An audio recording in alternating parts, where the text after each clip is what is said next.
Chapters 3 and 4 of Lord Arthur Saville's Crime. When Lord Arthur woke, it was 12 o'clock, and the midday sun was streaming through the ivory silk curtains of his room.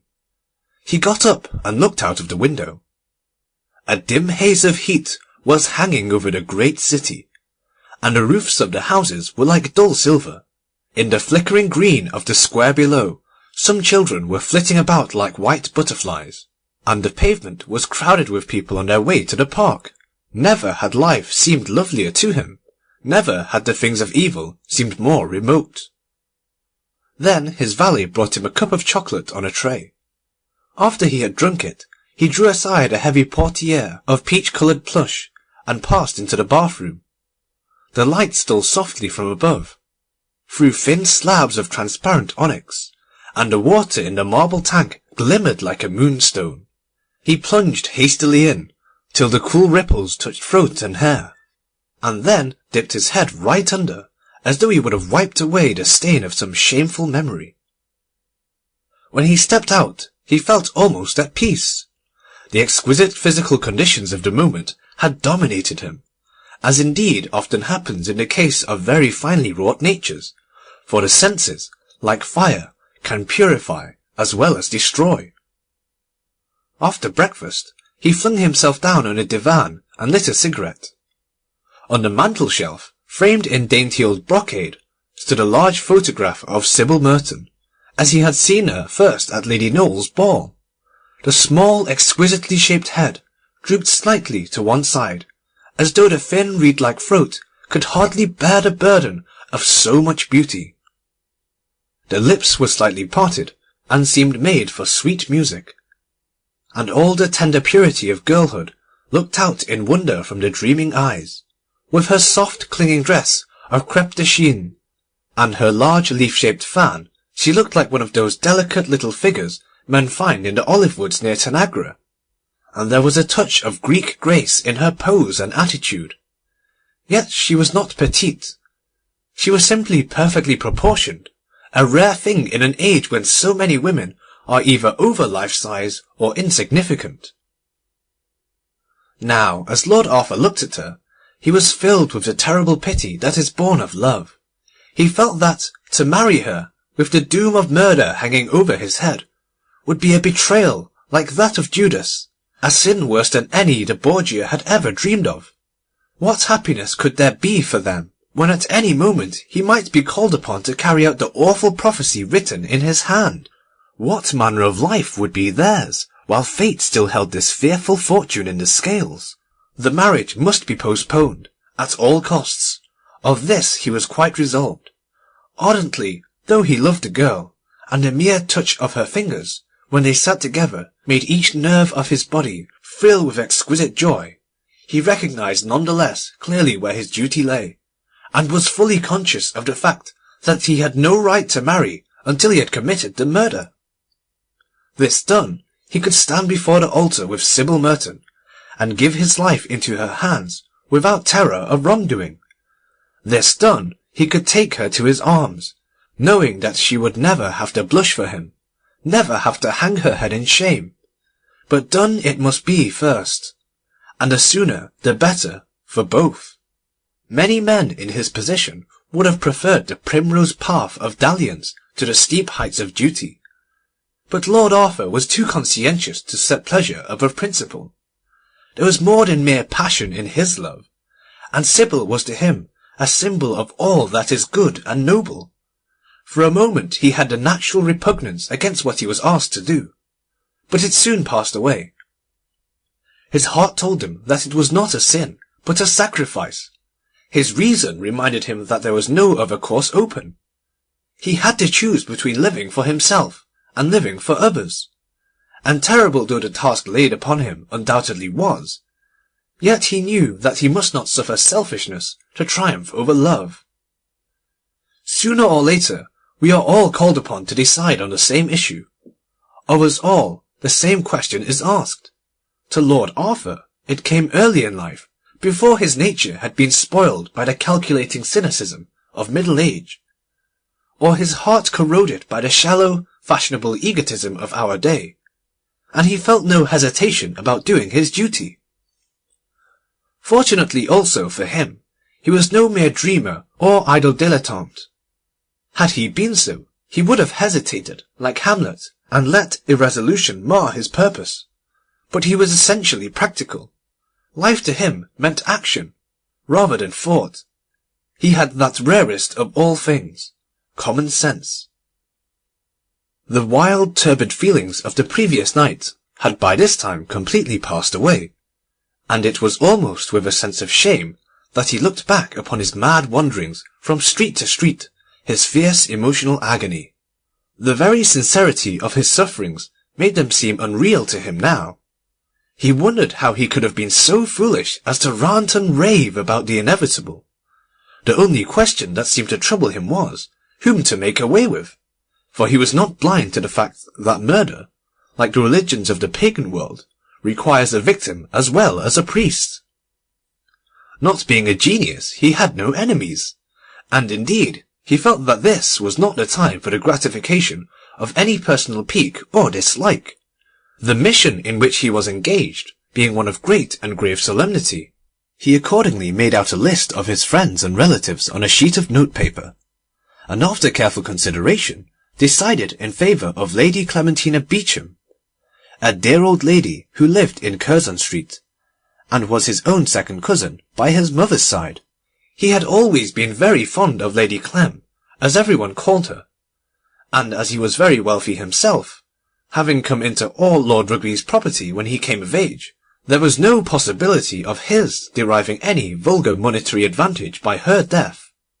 In fact, the more he thought over the matter, the more she seemed to him to be just the right person, and, feeling that any delay would be unfair to Sybil, he determined to make his arrangements at once. The first thing to be done was, of course, to settle with the chiromantist.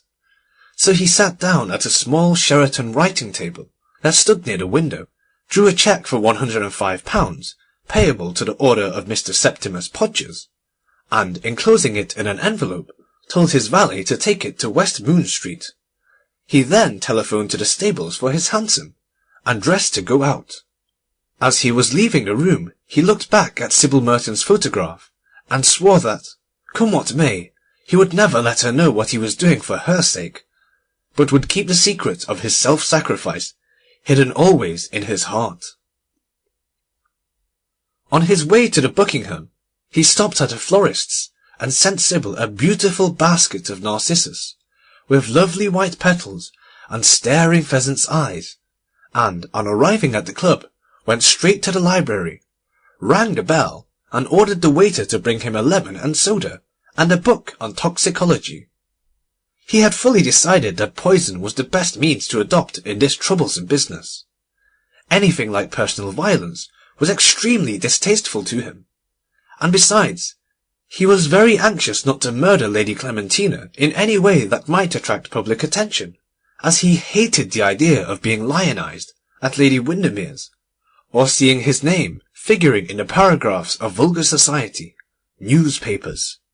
He had also to think of Sybil's father and mother, who were rather old-fashioned people, and might possibly object to the marriage if there was anything like a scandal, though he felt certain that if he told them the whole facts of the case, they would be the very first to appreciate the motives that had actuated him.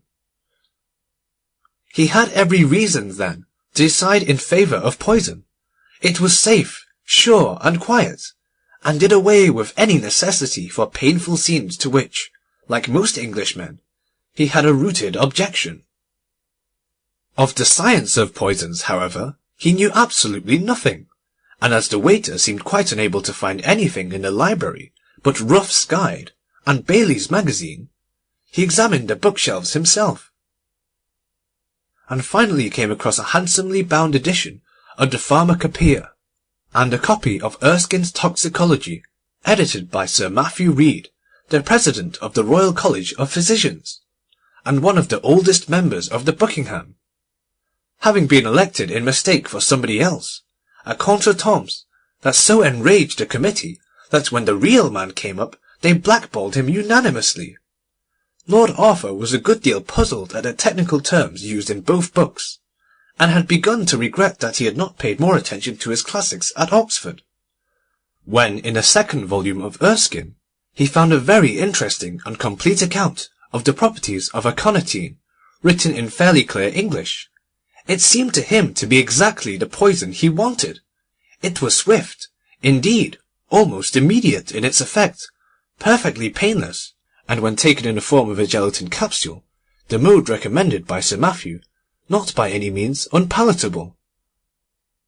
He accordingly made a note upon his shirt cuff of the amount necessary for a fatal dose, put the books back in their places, and strolled up St. James's Street to Pestle and Humby's, the great chemists. Mr. Pestle, who always attended personally on the aristocracy, was a good deal surprised at the order, and in a very deferential manner murmured something about a medical certificate being necessary. However, as soon as Lord Arthur explained to him that it was for a large Norwegian mastiff that he was obliged to get rid of, as it showed signs of incipient rabies, and had already bitten the coachman twice in the calf of the leg, he expressed himself as being perfectly satisfied, complimented Lord Arthur on his wonderful knowledge of toxicology, and had the prescription made up immediately. Lord Arthur put the capsule into a pretty little silver bonbonniere that he saw in a shop window in Bond Street, threw away Pestle and Humby's ugly pill-box, and drove off at once to Lady Clementina's. "Well, monsieur le mauvais sujet," cried the old lady as he entered the room, "why haven't you been to see me all this time?" "My dear Lady Clem, I never have a moment to myself," said Lord Arthur, smiling. "I suppose you mean that you go out all day long with Miss Sybil Merton, buying chiffons and talking nonsense. I cannot understand why people make such a fuss about being married. In my day we never dreamed of billing and cooing in public, or in private for that matter." "I assure you I have not seen Sybil for 24 hours, Lady Clem. As far as I can make out, she belongs entirely to her milliners." "Of course, that is the only reason you come to see an ugly old woman like myself. I wonder you men don't take warning. On a fait des folies pour moi. And here I am, a poor rheumatic creature, with a false front and a bad temper. Why, if it were not for dear Lady Jansen, who sends me all the worst French novels she can find, I don't think I could get through the day. Doctors are no use at all, except to get fees out of one. They can't even cure my heartburn." "I have brought you a cure for that, Lady Clem," said Lord Arthur gravely. "It is a wonderful thing, invented by an American." "I don't think I like American inventions, Arthur. I am quite sure I don't. I read some American novels lately, and they were quite nonsensical." "Oh, but there is no nonsense at all about this, Lady Clem. I assure you it is a perfect cure. You must promise to try it." And Lord Arthur brought a little box out of his pocket and handed it to her. "Well, the box is charming, Arthur. Is it really a present?" "That is very sweet of you. And is this the wonderful medicine? It looks like a bonbon. I'll take it at once." "Good heavens, Lady Clem!" cried Lord Arthur, catching hold of her hand. "You mustn't do anything of the kind. It is a homeopathic medicine, and if you take it without having heartburn, it might do you no end of harm. Wait till you have an attack, and take it then. You will be astonished at the result." "I should like to take it now," said Lady Clementina, holding up to the light the little transparent capsule with its floating bubble of liquid aconitine. "I am sure it is delicious. The fact is that, though I hate doctors, I love medicines. However, I'll keep it till my next attack." "And when will that be?" asked Lord Arthur eagerly. "Will it be soon?" "I hope not for a week. I had a very bad time yesterday morning with it, but one never knows." "You are sure to have one before the end of the month, then, Lady Clem?" "I am afraid so. But how sympathetic you are to-day, Arthur. Really, Sybil has done you a great deal of good, and now you must run away, for I am dining with some very dull people, who won't talk scandal, and I know that if I don't get my sleep now, I shall never be able to keep awake during dinner. Good-bye, Arthur. Give my love to Sybil, and thank you so much for the American medicine." "You won't forget to take it, Lady Clem, will you?" said Lord Arthur, rising from his seat.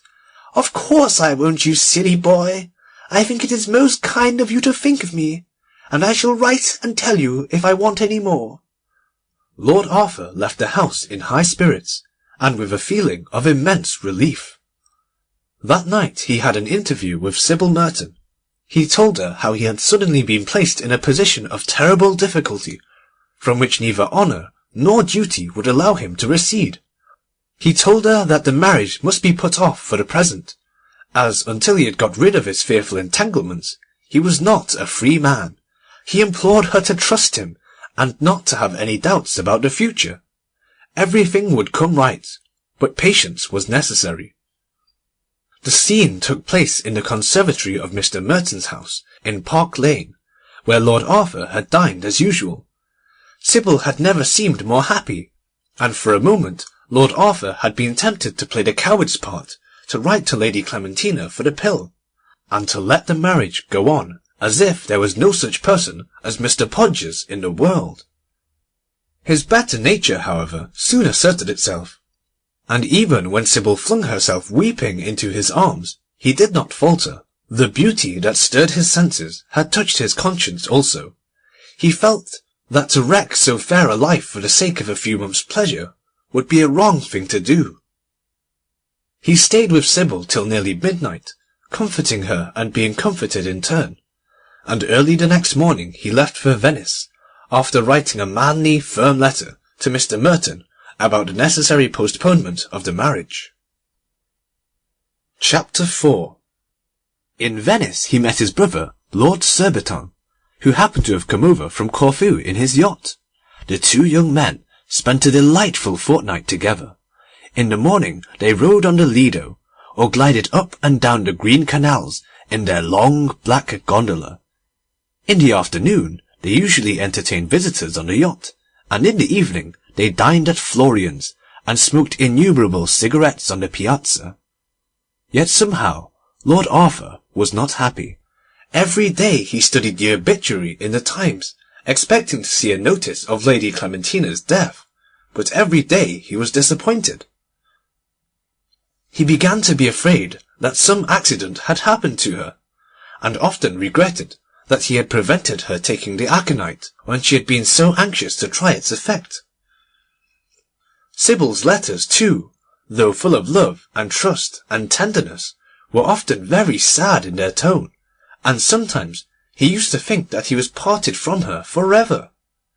After a fortnight, Lord Surbiton got bored with Venice, and determined to run down the coast to Ravenna, as he heard that there was some capital cock-shooting in the Pine Eaton. Lord Arthur at first refused absolutely to come, but Surbiton, of whom he was extremely fond, finally persuaded him that if he stayed at Danieli's by himself he would be moped to death. And on the morning of the 15th they started with a strong north-east wind blowing, and a rather choppy sea.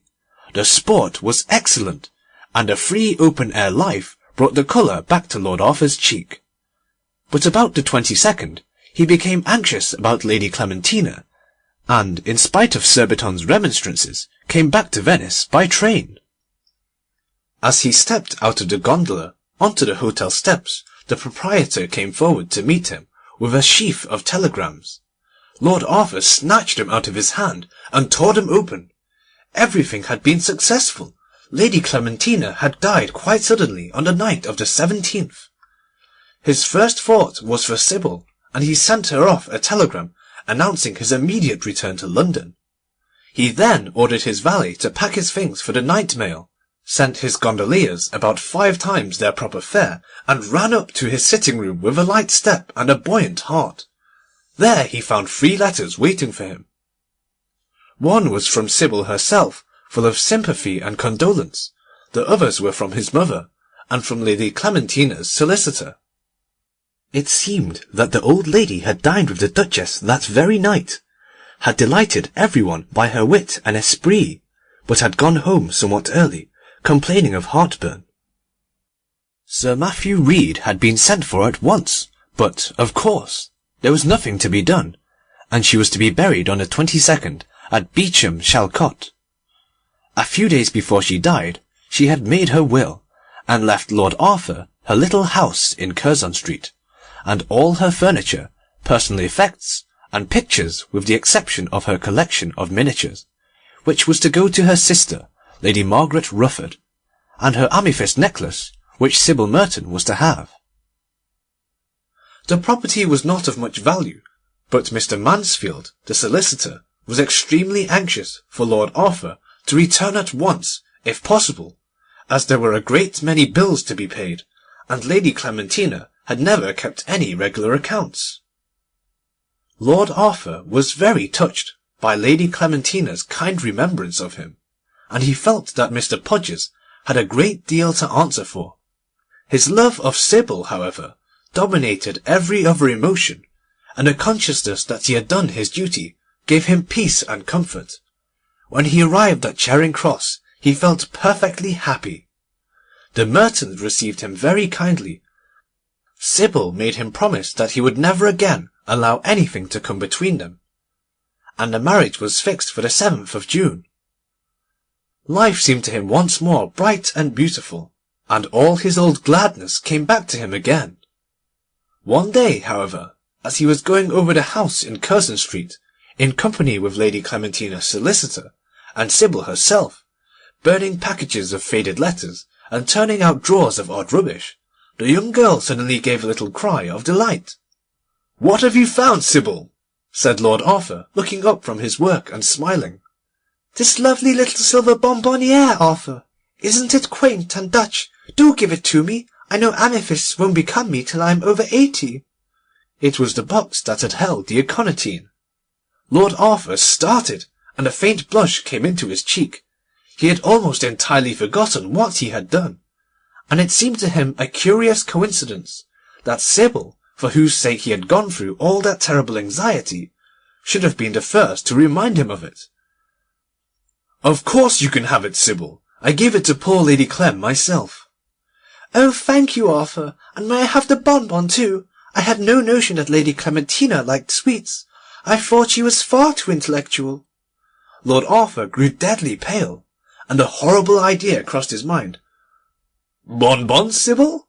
What do you mean?" he said in a slow, hoarse voice. "There is one in it, that is all. It looks quite old and dusty, and I have not the slightest intention of eating it. What is the matter, Arthur? How white you look!" Lord Arthur rushed across the room and seized the box. Inside it was the amber-coloured capsule with its poisoned bubble. Lady Clementina had died a natural death after all. The shock of the discovery was almost too much for him.